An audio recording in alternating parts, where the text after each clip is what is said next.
Dobry, witam wszystkich serdecznie. Jak co czwartek zapraszam do naszej kawiarenki Płodności Vitrolive. Szanowni Państwo, dzisiaj jest wyjątkowy dzień, ponieważ profesor Rafał Kurzawa zaprosił również wyjątkowego gościa.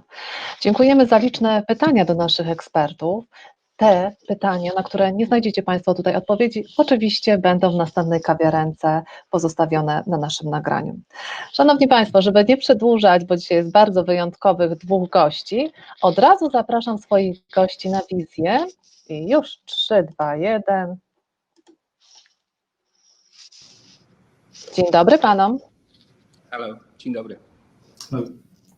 Szanowni Państwo, przedstawiam profesor Rafał Kurzawa, specjalista ginekolog, położnik, specjalista endokrynologii ginekologicznej i rozrodczości, specjalista embriologii klinicznej, kierownik katedry Zakładu Ginekologii i Zdrowia Prokreacyjnego PUM w Szczecinie, wiceprezes Polskiego Towarzystwa Medycyny Rozrodu i Embriologii, współzałożyciel Centrum Ginekologii i Leczenia Niepłodności Vitrolive w Szczecinie, dyrektor medyczny The Fertility Partnership w Polsce, profesor Timem Child, dyrektor medyczny The Fertility Partnership, współtwórca Fertility Partnership, ginekolog i specjalista w dziedzinie medycyny reprodukcyjnej oraz chirurgii, profesor w obszarze medycyny reprodukcyjnej z University of Oxford.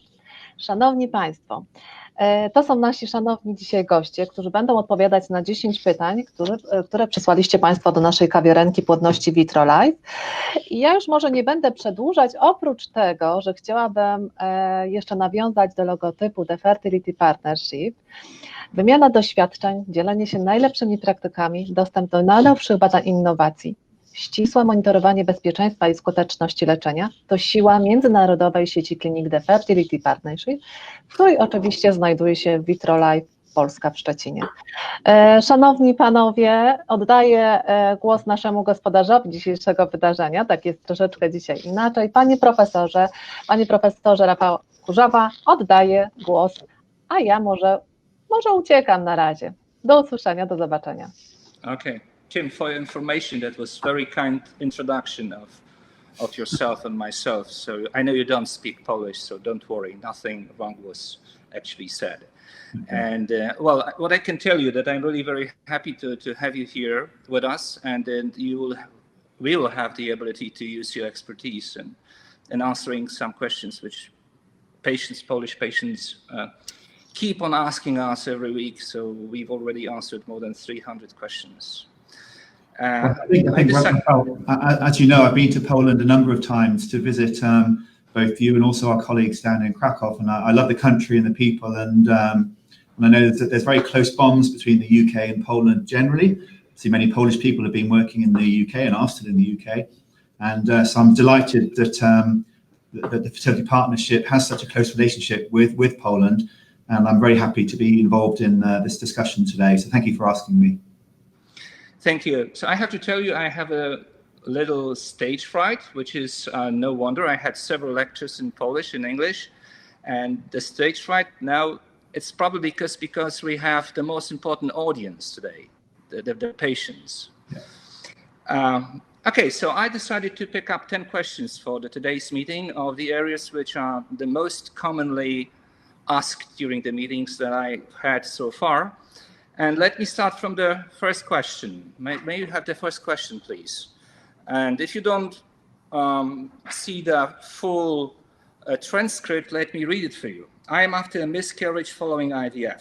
Fallopian tubes are not patent. What to pay attention to before the next step?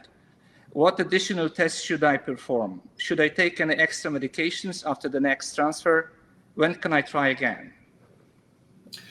Well, my view on that would be, obviously, with the fallopian tubes not being patent, then the only route to pregnancy will be with IVF. And it sounds very strange to say it, but because you got pregnant and had a miscarriage, that actually is a very positive thing to take away, because we know that in the IVF laboratory, the eggs and the sperm can make embryos. An embryo has been put back and it's implanted. Sadly, miscarriages can happen whether after a natural conception or after an IVF conception, but the fact that you got pregnant is the real positive to take from this.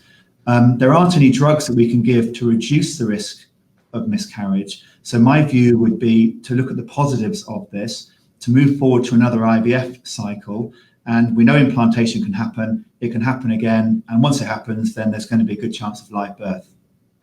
And what is the risk of miscarriage after IVF in general patients population which have IVF? What would you assess it? I mean, is it like the same in general population, around 20%, or is it more often or less? I would say it's a good question. I would say it's about the same. I mean, in the end, it's the same eggs and sperm that are making the embryo in IVF or natural conception.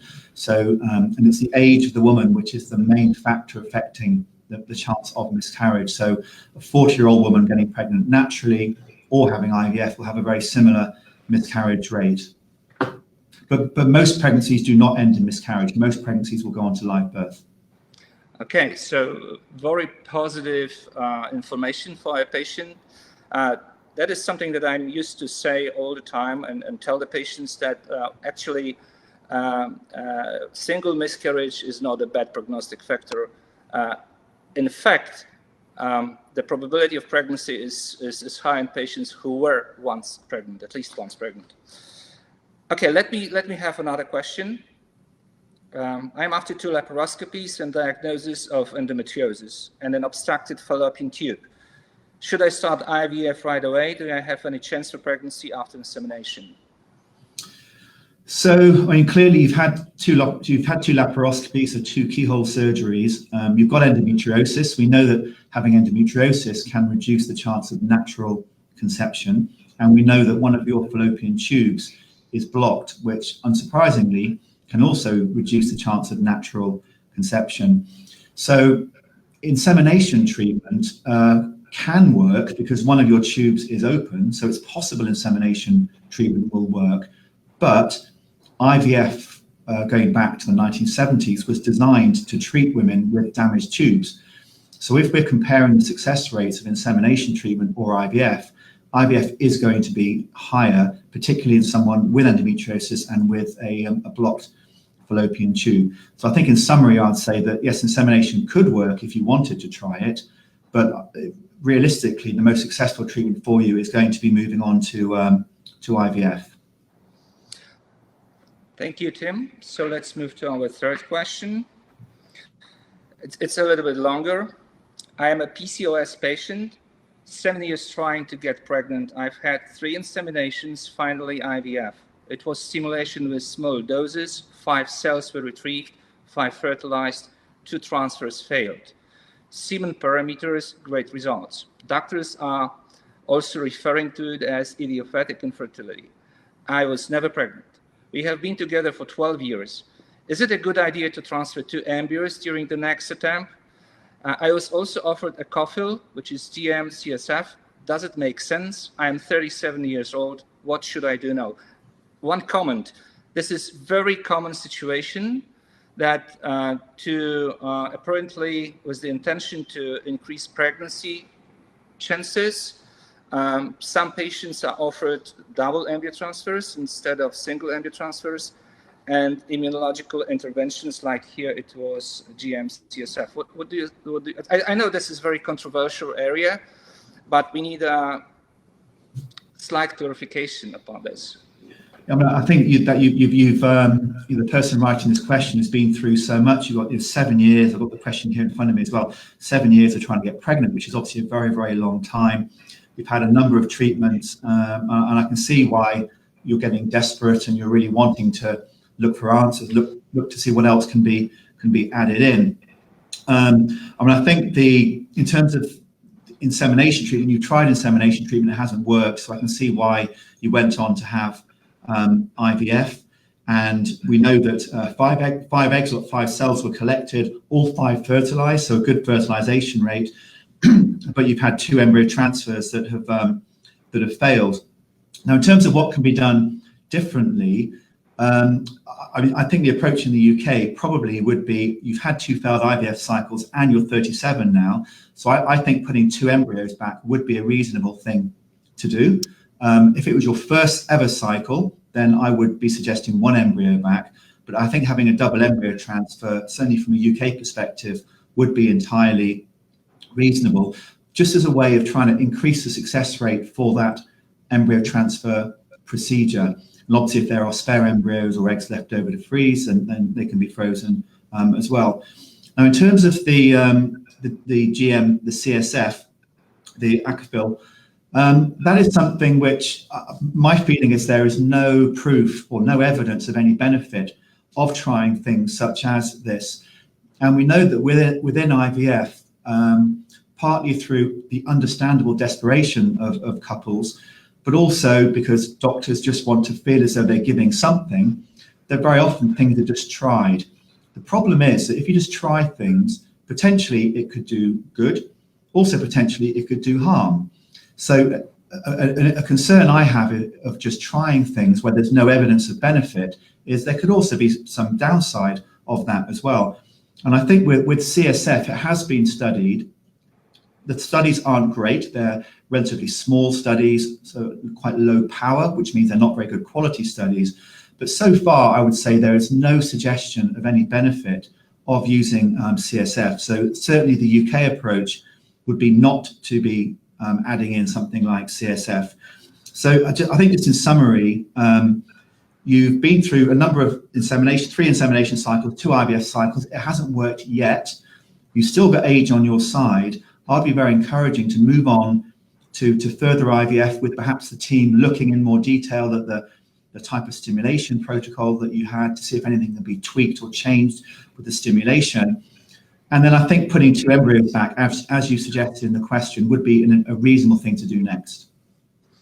And are 2 failed transfers for you repeated IVF failures?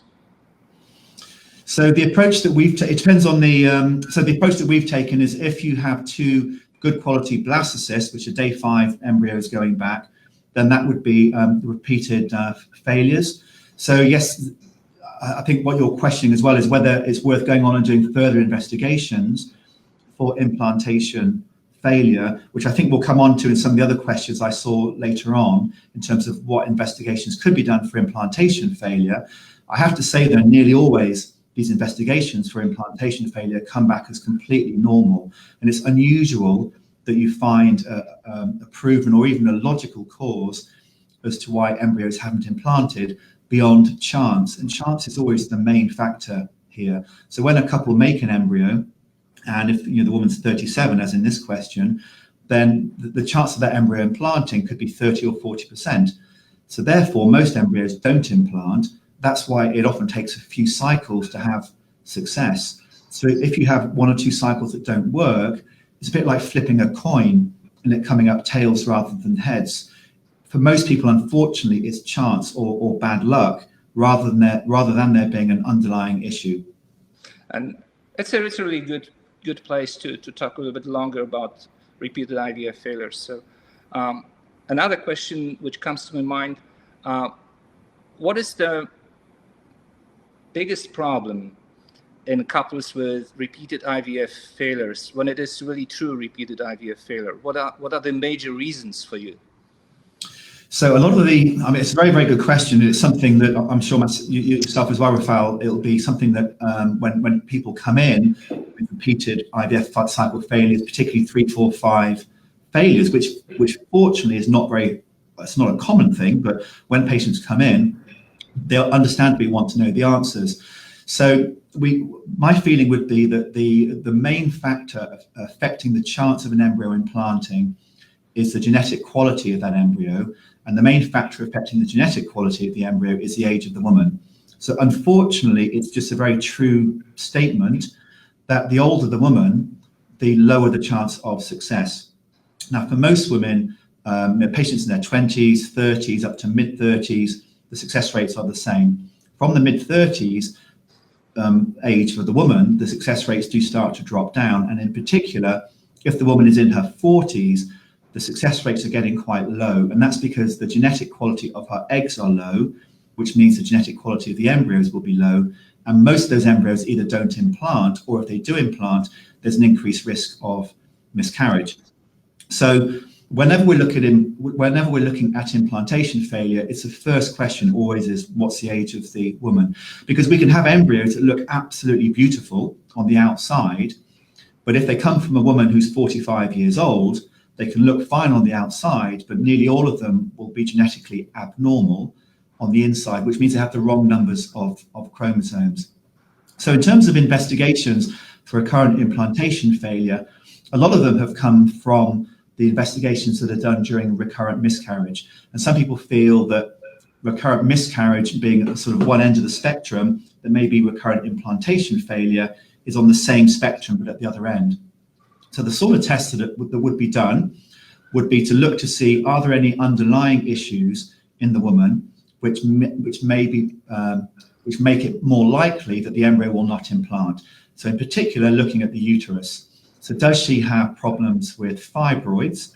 So particularly fibroids which are in the lining of the uterus, in the endometrial cavity, or large fibroids in the wall of the uterus. So basically anything that's distorting the endometrium, so the lining of the uterus, we know can reduce the chances of implanting and perhaps can be treated successfully with surgery. So a detailed ultrasound scan of the uterus. You may also want to look inside the uterine cavity to confirm that there's no scarring, and that can be done with a hysteroscopy procedure, which is a very straightforward procedure, or even with putting some saline or some water in the uterus with a small tube, and then doing an ultrasound scan and seeing whether there's any scarring. So the water sort of pushes the front and back wall of the uterus apart. So what I'm getting at is just checking the uterus to make sure it looks okay. That's the first thing. The second test for implantation failure would be some form of blood clotting test. And this is where we do get into the immune side of things a bit. So we know that it's not a common cause, but we know that a recognized cause of recurrent miscarriage is the woman having blood clotting problems or sticky blood. And that can be due in particular to two things. So one is called Lupus Anticoagulant, and the other is anti-cardiolipin antibodies. So you see I use the word antibodies, which means there's an immune aspect to this. And we know that if women with recurrent miscarriage have these anti-cardiolipin antibodies or lupus anticoagulant, if we give those women blood thinning drugs such as heparin, we can actually improve the live birth rate by cutting down the miscarriage rate. The thinking is that you can also do those same tests in couples with recurrent implantation failure. So I think a thrombophilia or full blood clotting screen would be an important test to do. The two tests I mentioned, lupus anticoagulant and anticardiolipin, are two of them, but there are many, many, many other tests that are done as part of a full thrombophilia clotting screen as well. Further tests could be to look at the genetics of the man and the woman. So we know that 1 or 2% of people can be completely normal people, but may have a problem with a translocation. A translocation is when bits of chromosomes have swapped around in the person's body, and that would have happened at conception or before conception. And if you have a translocation in yourself, you can be a completely normal person, but when you make eggs or sperm, your genetics in your cells have to split. And if you have a translocation, they may not split evenly, which means if you have a translocation, then when you make eggs or sperm, your eggs or sperm may be more likely to be abnormal, to have the wrong numbers of chromosomes in, and therefore, as I said before, that can lead on to embryos to have the wrong numbers of chromosomes in, and therefore a higher miscarriage rate. So one of the common tests that's done for recurrent miscarriage is a karyotype, or a genetic test for the man and the woman. And so that can also be done for people with recurrent implantation failure. So I would say those are the main three areas of testing. It would be checking the woman's uterus, checking her blood clotting, and considering checking the genetics of the man or the woman as well. Now, unfortunately, there's a huge grey area beyond there where you can go off having all sorts of testing. Immune testing it comes in and out of favour a bit. In the UK at the moment, the HFEA, which is the government regulatory authority, which is very, very evidence-based. The doctors and the scientists in the HFEA have looked at the evidence for and against immune testing and have generally said, don't do it. So in the UK, we really don't do immune testing anymore. We don't do testing for natural killer cells. We don't do lymphocyte testing. There's no evidence of benefit. And there is evidence that the drugs that are used to treat these problems that you pick up that may not be a problem in the first place anyway, there is evidence that the drugs you use to treat them can actually cause some harm. So that's something that we don't do. So I would say, coming back to the original question, checking the uterus, making sure that's all fine, looking at blood clotting, looking at the genetics of the couple as well, and obviously just considering general health. I mean, optimizing weight. If the woman is overweight, then getting down BMI, stopping smoking. Smoking increases the miscarriage rate. Smoking in men and women is linked to a raised miscarriage rate. Checking thyroid function, making sure the thyroid function is okay, and just trying to optimize health. Healthy diet, Mediterranean diet is often spoken about. Just relatively easy things that can be done to maximize your chances of success. That's a very long answer, Rafał, to a very short question. It's great, really great coverage of the issue, but I'm really happy to hear that you are saying more or less what I'm saying. So thank you. So you actually answered partially at least some of the following questions, so we will probably faster through them. There is one which is very interesting for me. Could cancer treatment, question number 4, could cancer treatment in the past somehow stimulate our immune system and therefore make it overactive? Does cancer treatment affect fertility despite the fact that it has led only to partial decline in the ovarian reserve? It's a very interesting question, that one, actually. So obviously it may depend partly what type of cancer treatment we're talking about. I'm presuming that this is sort of some like a chemotherapy type cancer treatment, because you mentioned it led to a partial decline in the ovarian reserve. So ovarian reserve means numbers of eggs in the ovaries. Now, I'm not aware of any evidence at all that having cancer treatment, whether chemotherapy or radiotherapy, stimulates the immune system, leading to infertility problems. I'm not aware of any evidence for that. Are you, Rafał? Have you heard of anything along those lines? No. So I would be reassuring to you. So I think the main thing is reassurance to you that if you've had your cancer treatment, you're in remission, your oncology doctors are happy with your progress, then the cancer treatment has been successful and that it won't have affected your fertility. You're quite right in the second part of the question that the main issue with cancer treatment can be it reducing ovarian reserve. So we will see that tests such as AMH, so a blood test for ovarian reserve, if that's measured before and after some types of cancer treatment, then we can see a reduction in ovarian reserve. But it really comes back to what we said before. The main factor affecting success rate is the age of the woman's eggs. So as long as your age is okay, and as long as you have some ovarian reserve, so that we can either get eggs from you during IVF, or you're still having regular cycles for insemination, or your ovaries respond to drugs during insemination, then I'd be reassuring that I don't think the cancer treatment would have been linked. The time when cancer treatment can be a problem is if women have a pelvic cancer and are having radiotherapy. So a cervical or uterine cancer where radiotherapy is being given to the pelvis can cause problems by causing anatomical changes in the pelvis. Or if there was a type of ovarian cancer where you've had surgery and parts of the ovary have been removed, that can cause some issues as well. But I think from your question, I'll be very reassuring. I don't think the cancer treatment has caused a problem, and I wish you all the very best. Can it affect negatively quality of the gametes, of the oocytes? It doesn't appear to. I mean, again, there have been concerns about radiotherapy affecting the quality of the eggs, for instance, but we know that in men, for instance, men who've had chemotherapy, sometimes that can then reduce sperm production, but then once the sperm production comes back, there's no evidence actually that the sperm is any more likely to be genetically abnormal after chemotherapy, because if the testes are damaged by the chemotherapy, they don't produce sperm. If the testes are okay, they'll be producing sperm.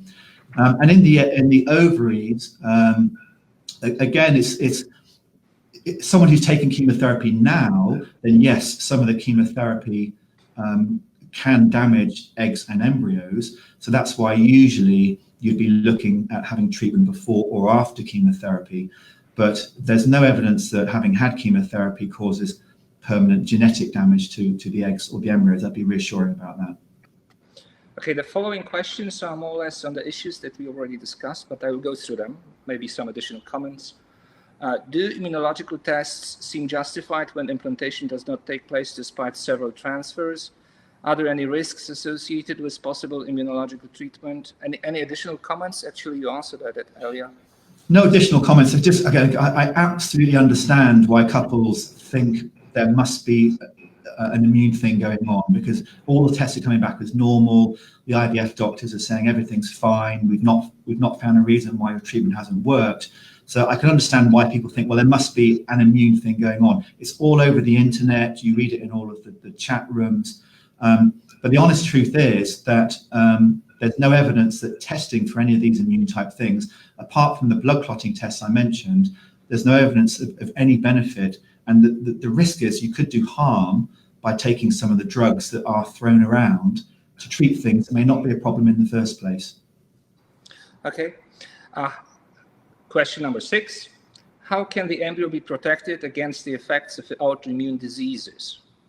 Endometriosis, second degree AFS positive, ANA2, treated hypothyroidism, Hashimoto disease, AMH, 11 nanogram per milliliter, not picomoles, but nanogram, mild insulin resistance, efforts to get pregnant since 2016, until now, one biochemical pregnancy, 2 unsuccessful IUIs.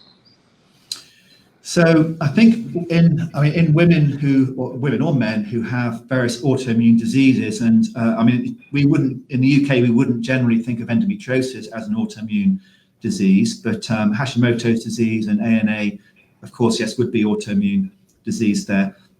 The main factor is to work with the physicians who are looking after you from an autoimmune perspective to make sure that you are appropriately treated. So if you have an underlying issue, an underlying thyroid disease, then to make sure that your endocrinologist is happy that your underlying medical conditions are appropriately treated and that you are in remission from an autoimmune perspective. If the woman has normal thyroid function now, because you're taking whatever drugs it is, either you have an overactive or underactive thyroid and you're on the appropriate treatment for that from your endocrinologist, then and for any of the other, I've had patients with rheumatoid arthritis, autoimmune kidney disease, all sorts of things. My main focus is to say to them just to get as well or as healthy as possible from an autoimmune perspective, because what can affect IVF is if someone is ill with an autoimmune disease. So if someone has renal or kidney autoimmune disease and they're not taking the medication they've been told to take because they think it's bad for IVF. Well, the problem with that is if their renal or kidney autoimmune disease is uncontrolled, that will affect the IVF success rate and also risks during pregnancy. So the main focus is to get the underlying medical conditions sorted or fixed as much as possible, so that you are as healthy as possible going into an IVF or a fertility treatment cycle, or even trying naturally. There aren't any extra drugs that we would be suggesting. So we would not be suggesting that people take steroids or by injection or tablets or anything else purely because they have an underlying autoimmune disease history. So in summary, the main thing is work with the doctors looking after you from the autoimmune perspective to get as healthy as possible. And once you're healthy, that will maximize the chances of pregnancy, whether it's natural or with fertility treatment. Thank you. So we move to question number 7 right now. We have a son who is 9 years old. I got pregnant without any problem. Since then, I cannot get pregnant again. The right fallopian tube is blocked. I have been treated for Hashimoto disease and insulin resistance. I also take drugs for elevated prolactin. Ovulation is on, menstruation is regular. Is there any chance of natural conception? If not, what method of art to use, IUI or IVF? Should be used? And does it make sense at all? So I think you answered it also partially at the very beginning, but a small recap here. Well, I think, so what in terms of the chances of natural conception, the main factor affecting the chance of natural conception, well, the 2 main factors, one would be the age of the woman, which we mentioned before, and that's because of the genetic quality of her eggs. The other factor is how long has she been trying for already. So we know that for couples who are just starting to try to conceive now, then around 80% or 8 out of 10 couples will get pregnant in the first year of trying. For those that do not get pregnant in the first year of trying, around half of them will get pregnant in the second year of trying. In the third year of trying, you're probably down to about 20% or so. So what you can see is that when we have consultations with patients, one of the first things we ask, how old is the woman? Secondly, how long have you been trying to get pregnant? Those two things massively affect the chance of predicting the chance of natural conception. So the concern I have here is that you've said you've been trying to get pregnant since your son was born, who's 9 years old now. So we're talking obviously 7 or 8 years of trying, which is a very, very long time. In terms of why you're not getting pregnant, so you've had a check and one of your fallopian tubes is blocked. If one is blocked, the other may be open, but the function of that tube may not be normal. Because when we check for fallopian tube patency, it's a very basic test. It's just injecting dye through, and does it come through the tube? We can't tell whether the tube is working as 100% or 70% or 50%, even if it's just open. So probably the cause of the fertility is going to be tube related, pelvic problems related. So my concern about a treatment such as, well, coming back, so when you say, is there any chance of natural conception? One of your tubes is open, and I think I would be a very, very crazy doctor to say there is no chance of natural conception, because it can happen. Of course it can happen. But the chances will be quite low, but it's still worth trying. The second part of your question, what method of treatment, IUI or IVF? My concern with IUI or insemination treatment is that really it's just putting sperm into the uterus and then hoping that the egg and the sperm meet. If that hasn't happened already over 7, 8, 9 years of trying, then why would it happen during an IUI cycle? Again, it might happen, but probably the chances are not much higher than if you're just trying naturally. So therefore, really IVF is going to be the best treatment for you. And importantly, with IVF, the how long a couple have been trying for beforehand does not affect the chances of IVF working. So if you have a woman who's 37 years old and she's been trying for 1 year or 10 years, it makes no difference for IVF. So I think very clearly in your situation, you've been trying for a very long time, you have tubal damage, and I think IVF will be the best treatment for you. Okay, thank you. So finally, we move to another area of topics.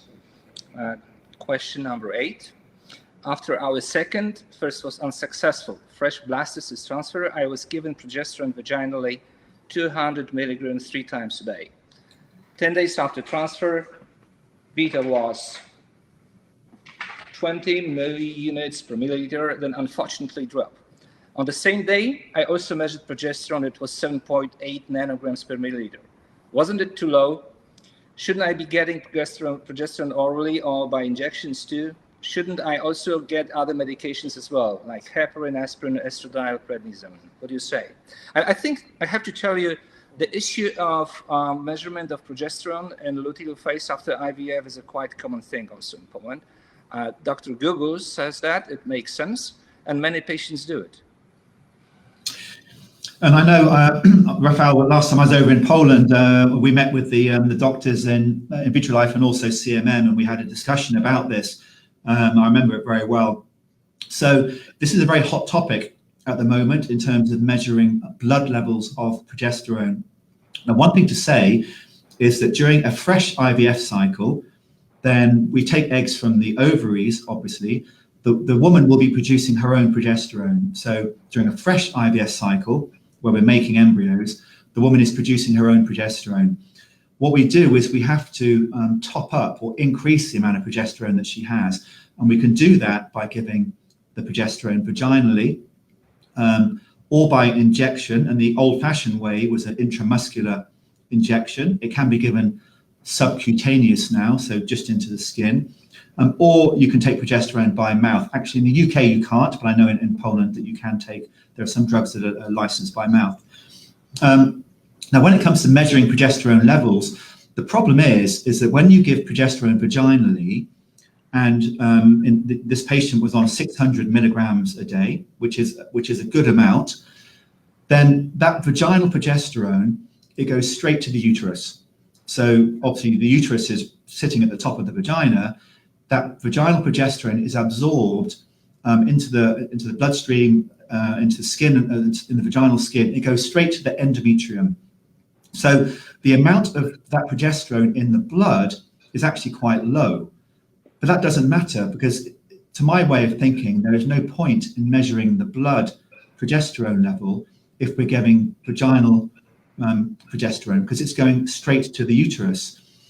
If you're taking progesterone by mouth, so it's being absorbed from the stomach and the intestine, and it's going all around the body in the blood, and it's going to the uterus, then yes, there might be some logic then to measuring progesterone, but there's no logic to measuring progesterone after giving it vaginally, because we know there have been the drug company that makes these progesterone vaginal preparations, to get the license for it, did lots of experiments looking at the level of progesterone in the endometrial cavity by doing a biopsy as part of research studies.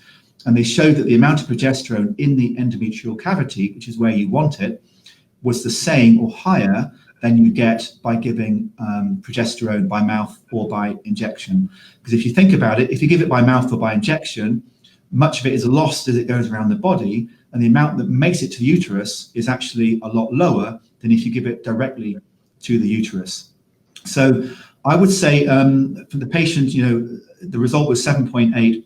Wasn't it too low? I can understand that you were concerned about that, but really we don't know what that test result means. You were getting enough progesterone. The reason for the failed implantation will not have been due to lack of progesterone. It will be driven by the embryo, coming back to what we said earlier on. So you can always give more progesterone if you want, and you're saying, shouldn't you get it by mouth or injections? And yes, as we said, that will increase the amount in the blood, but it won't make any difference to the amount in the uterus. And then the very last part of your question, shouldn't you have other medications as well, such as heparin, which is a blood thinner, aspirin, estrogen, or steroids? Comes back to what we said earlier. This is driven by the embryos in general. So taking other medications, and all of those ones you mentioned, particularly heparin, aspirin, and steroids, do have some risks associated with them. So my view would be we should only be using those medications if there's a proven abnormality that we're trying to treat. 3 years ago, before we had joined the TFP, I have to tell you that we used many extra treatments. Now I decided to reduce it whenever it is possible. I wouldn't say that in every cycle we don't add heparin or prednisone even by some doctors. But what happened that the pregnancy rates dramatically improved, and I think they dramatically improved because the quality of the lab work dramatically improved. So there are simple things which stay behind it rather than theories which are related to unproven research. And, exactly. I know from our key performance indicator meetings, our KPI meetings that we do as a TFP, a few times a year, we sit down, we look at all the results between the laboratories and between the different clinics, and we standardize it. So we look to say, well, a 34-year-old patient coming to Oxford, Vitrolive, London, CMM, what would her success rates be? Because we want them to be the same. It shouldn't matter whether a patient goes to that clinic or that TFP clinic. We want them to be the same, and obviously we want them to be higher, ideally. So we always look at best practice, and what we found, as you know, Rafał, over the years that we've been working together, is all of our success rates have gone up and up and up, because we're learning from best practice, and we've learned from things that you guys have done in Poland, and you've learned from us and vice versa. And you're absolutely right that the more we focus on what's going on in the lab, and in just making that IVF cycle or that treatment cycle as successful as it can be every step along the way, both from the stimulation, the type of drugs, the type of protocol, how we do the egg collections, what happens in the lab, how we do the embryo transfers, all these sorts of things, focusing on not the basic stuff, but focusing on the fundamentals is how you get a good success rate. As soon as you start thinking, well, I'll throw in this or throw in this or throw in this, I think you get unfocused, and you're almost giving excuses as to why it's not working, rather than focusing on the things that we maybe can make a difference. And we know that success rates in Vitrolive and CMM are excellent success rates. I can see that, and that's because you're all focusing on the fundamentals. A small explanation for our Polish patients. CMM is a clinic in Kraków that we have, and its name is in Polish is macierzyństwo. So CMM is an abbreviation. It's easier to say it in English rather than macierzyństwo. Okay. Hello. My husband and I are 30 years old. His semen is good. We have been trying to have a baby. We've been trying to have a baby for 8 months. I have regular cycles every 28 days. Unfortunately, I have endometriosis cysts 3 on the right and 1.5 centimeters on the left ovary. What should we do now? To operate or not to operate? That's the question. It's a very good question, this one. And this is obviously, a lot of the questions we've had until now have been people who've had, sadly, a long time of trying or a number of IVF failures. This is coming to the other end of the spectrum now. This is a couple who are almost starting out on their fertility journey. So the woman is young, 30 years old is young from a fertility perspective. Sperm quality is good. So those are 2 important points. You've been trying for 8 months, which I'm sure feels like a long time, but obviously we've just heard about 9 years. So that shows you that 8 months is not too long. So as I mentioned earlier on, we know that the 2 main factors affecting the chance of natural conception are the age of the woman and how long you've been trying for. So for you being 30 and trying for 8 months are 2 positives, which tell me that there is still going to be a good chance of natural conception. You also have regular cycles, which means that you are highly likely to be ovulating or releasing an egg every month. Now, I'm presuming that it appears you have endometriosis, which is a common condition. About 20% of women have endometriosis, and we know that in some people it causes no symptoms at all. In some people it causes pelvic pain. In some people it causes fertility problems. So endometriosis has been picked up in you probably on scan, ultrasound scan, I'm imagining, from the way the question has been asked. So the question, as Rafał said, is should surgery be done or not? So there are studies looking at whether treating endometriosis in women who are having problems with conceiving improves the chance of natural conception. And the study suggests that it does. So having laparoscopic or keyhole surgery to remove endometriosis has been shown to improve the success rate. I will say, though, that it does improve it, but it's not an amazingly dramatic improvement. The largest studies that have been done have suggested that women, when they have endometriosis removed, compared to just leaving it alone and trying naturally, you improve your chance of natural conception by around 30 to 50%, so by around a third to a half. So you're not doubling it or tripling it, but you are improving it. So if this endometriosis has been picked up on scan, so they've seen cysts in the ovaries, what we don't know is whether there's endometriosis in other places as well, because an ultrasound scan can normally only see endometriosis cysts in the ovaries.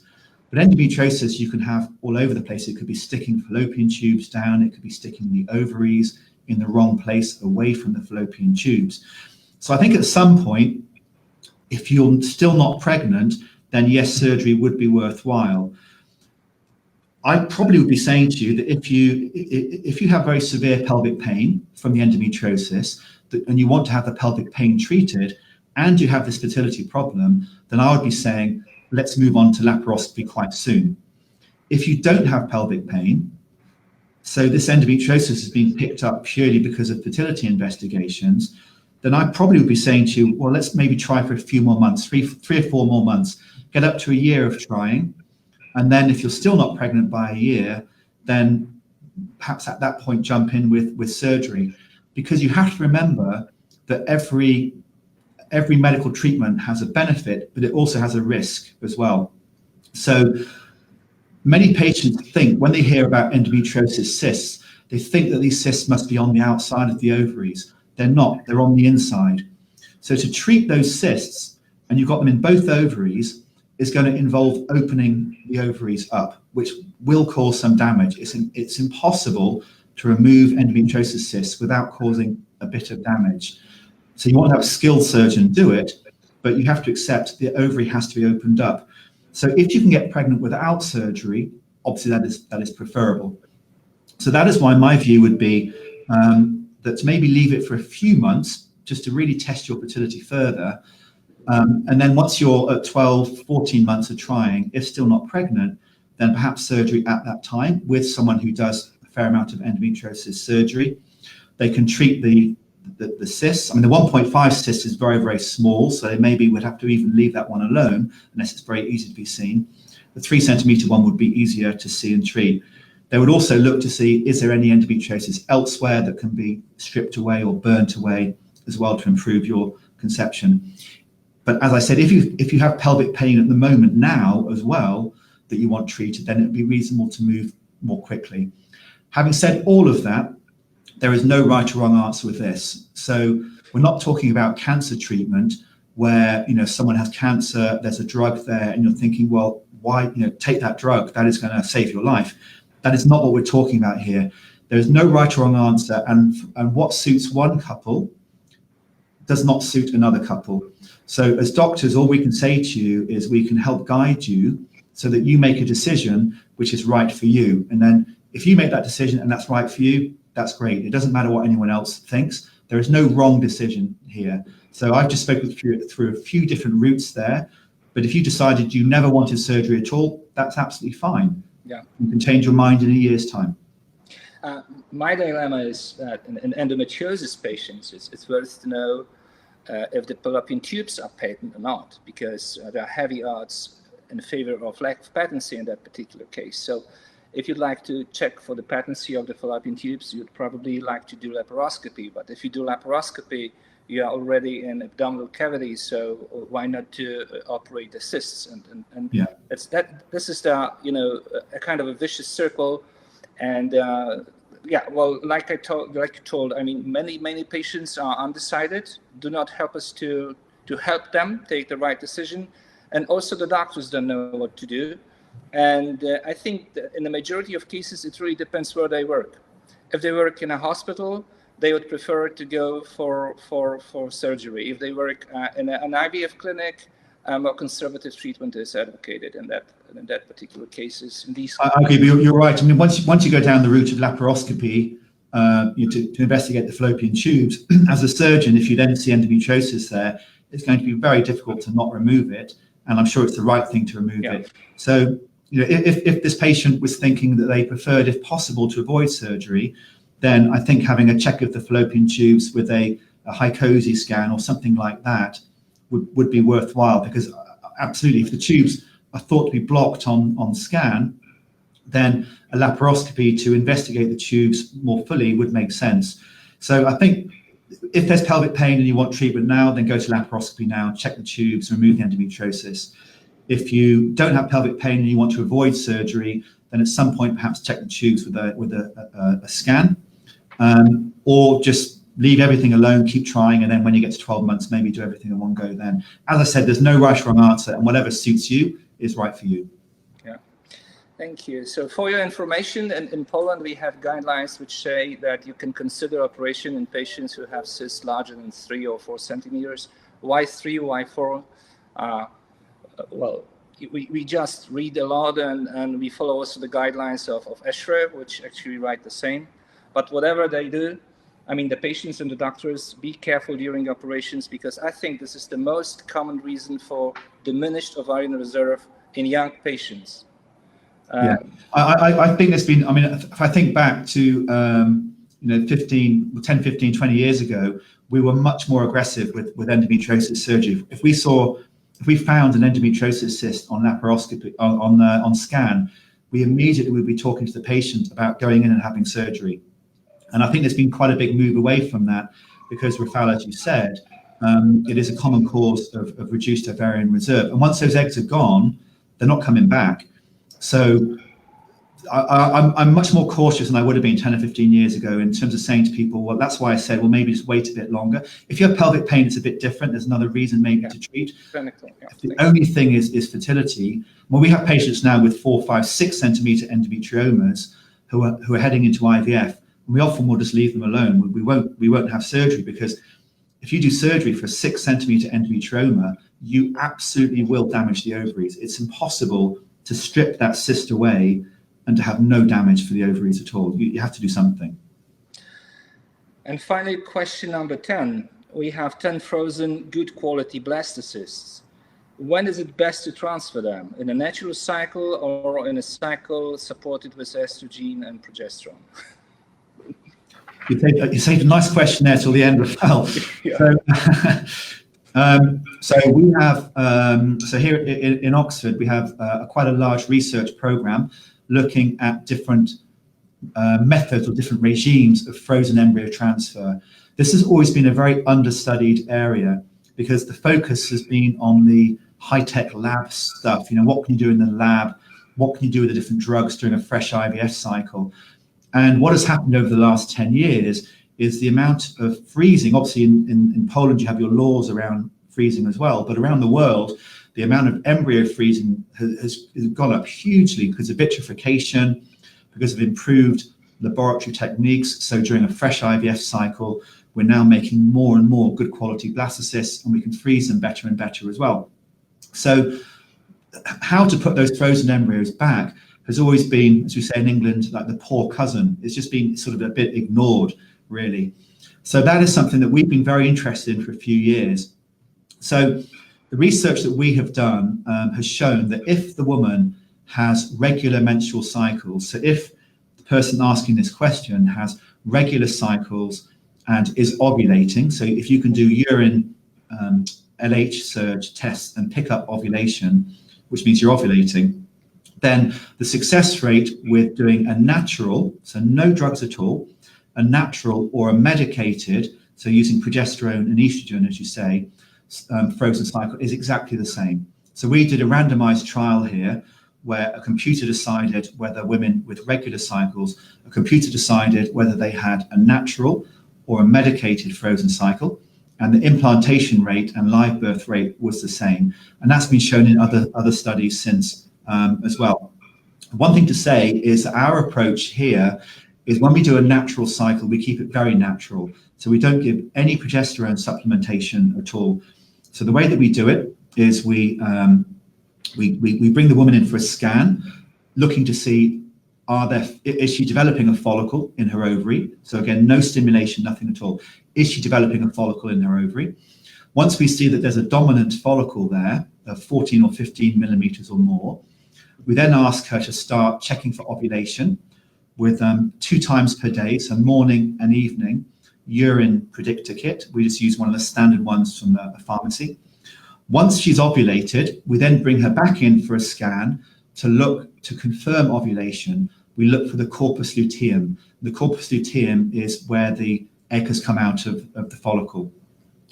Once we see that, so we've known that she's ovulated because she's had a urine surge, and we've confirmed it on scan with the corpus luteum.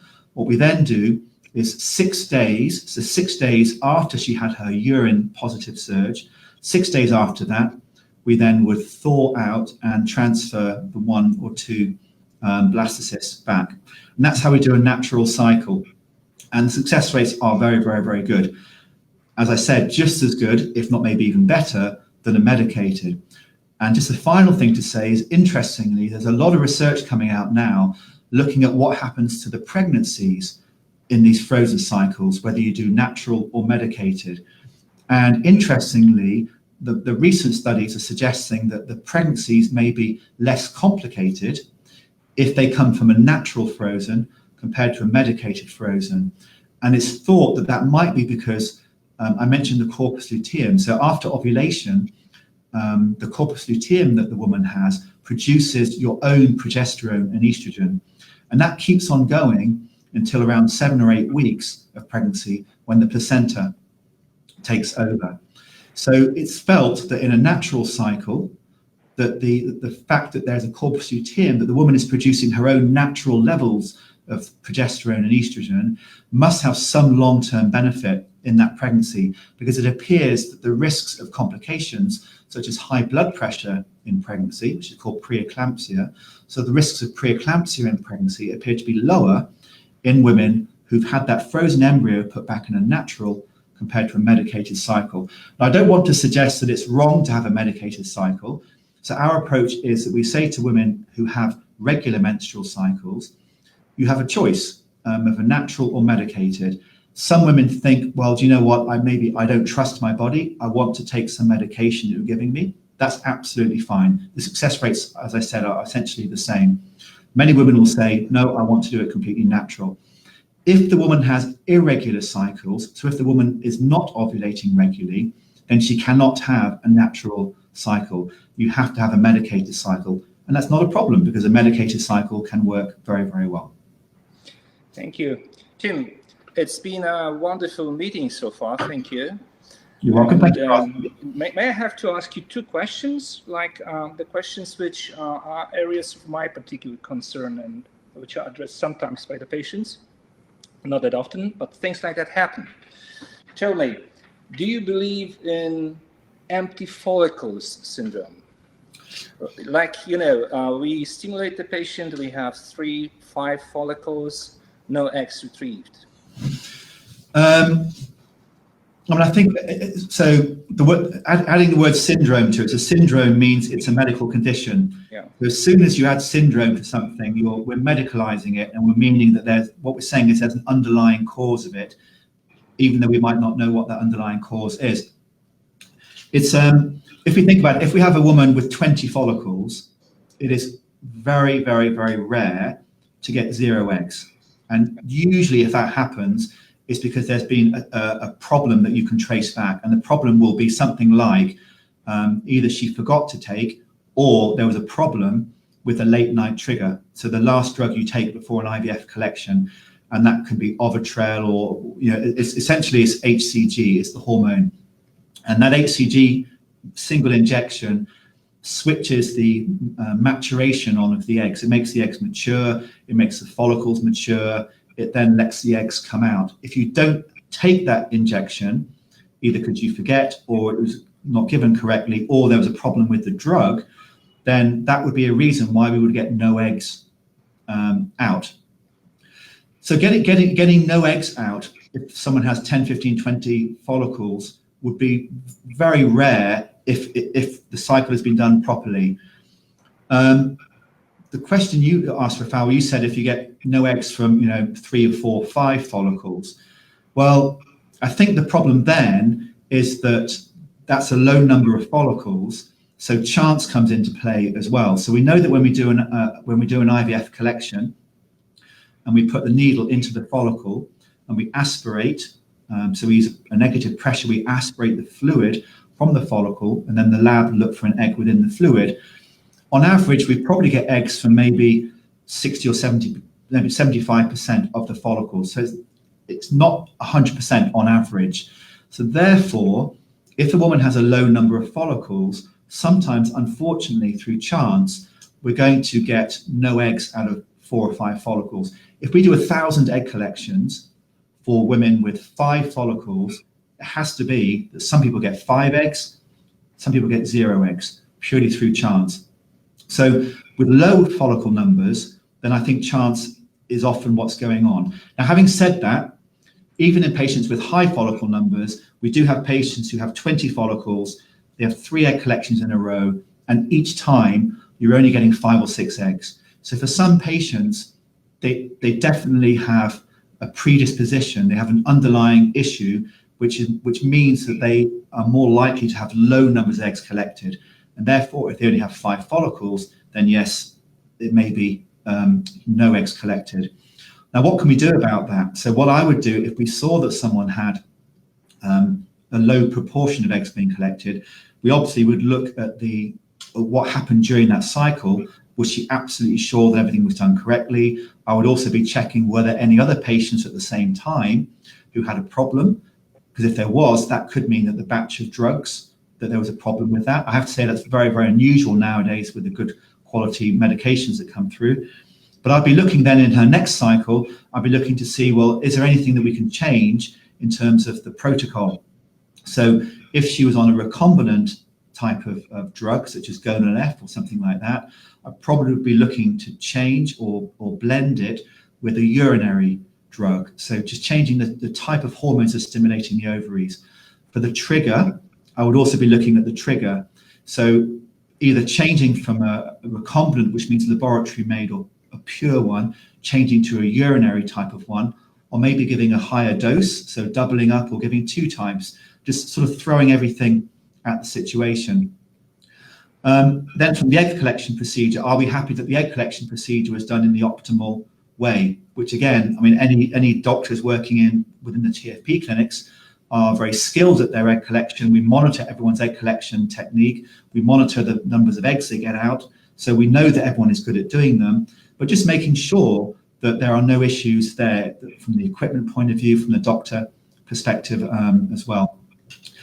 So summarizing that, do I believe in empty follicle syndrome? Well, yes, I do believe that some patients have an underlying issue, which means that they have their pickup rate, their rate of picking up eggs will be very, very low. And if they have low numbers of follicles, that might mean 0 eggs collected.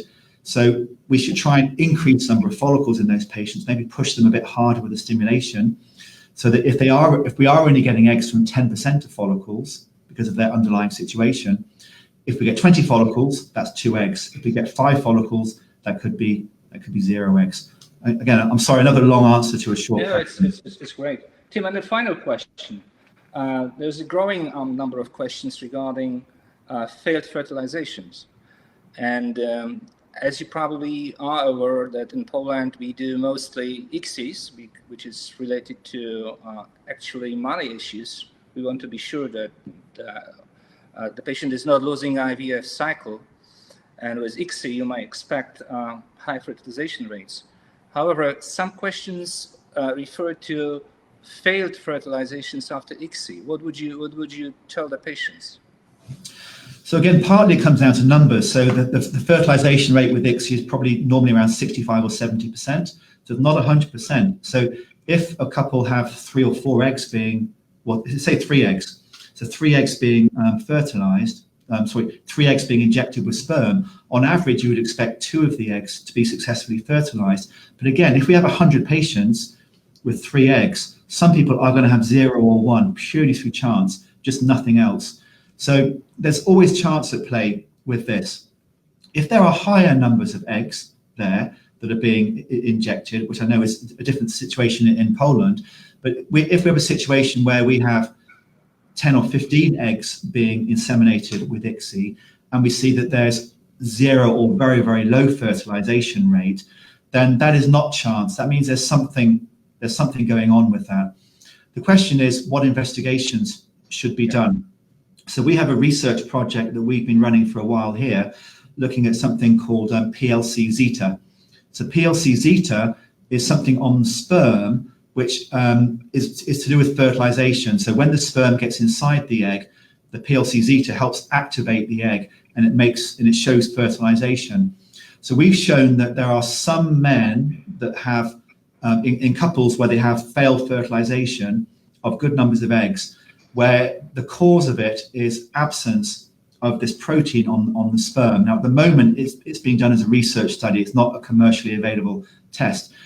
If we see that there is a problem, you can't fix the man, but what you can do is you can do something called artificial oocyte activation, where at the time of ICSI, the egg is also given a high dose of a type of calcium, which it appears can help improve the successful insemination or fertilization rate. Is that available in Poland, Rafał? We've never tried it yet, so I have no experience, but I think we can do it, right? Yeah, so artificial oocyte activation. So we're allowed to do it in the UK. In Oxford, we're lucky because we have this research project. So for men with, as I said, for couples with failed fertilization or very, very low fertilization rates, we can actually test the man to see, has he got a problem? And if he has, we can do AOA or artificial oocyte activation. But the HFEA, which is a government agency that licenses us, does allow clinics to use AOA, but we have to have a very clear reason why, which would be, for instance, very low fertilization rates.